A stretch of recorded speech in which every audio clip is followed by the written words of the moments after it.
Hello guys, তোমরা যদি এই ধরনের অঙ্ক করতে যাও তাহলে হয়তো তোমাদের টাইমও বেশি লেগে যাবে। তাই আমি যেই পদ্ধতিতে বলবো সেই পদ্ধতিতে এই ধরনের অঙ্ক খুব সহজেই করা যাবে, ঠিক আছে? এমনি সাধারণ যোগই আছে কিন্তু পয়েন্টে।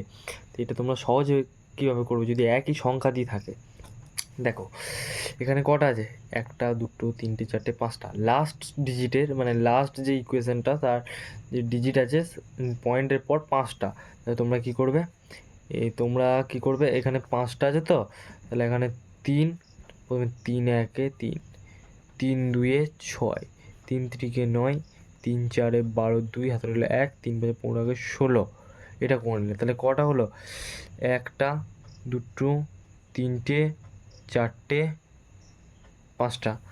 তাহলে এখানে পয়েন্ট হয়ে যাবে, ঠিক আছে? এটাই হবে তোমাদের আনসার। তোমরা দরকার পড়লে তোমরা যোগ করে দেখে নিতে পারো, এইটাই আনসার হবে, ঠিক আছে? এই ধরনের তোমরা যদি করো তাহলে তোমাদের এই অঙ্কগুলো করতে খুব সহজ হবে।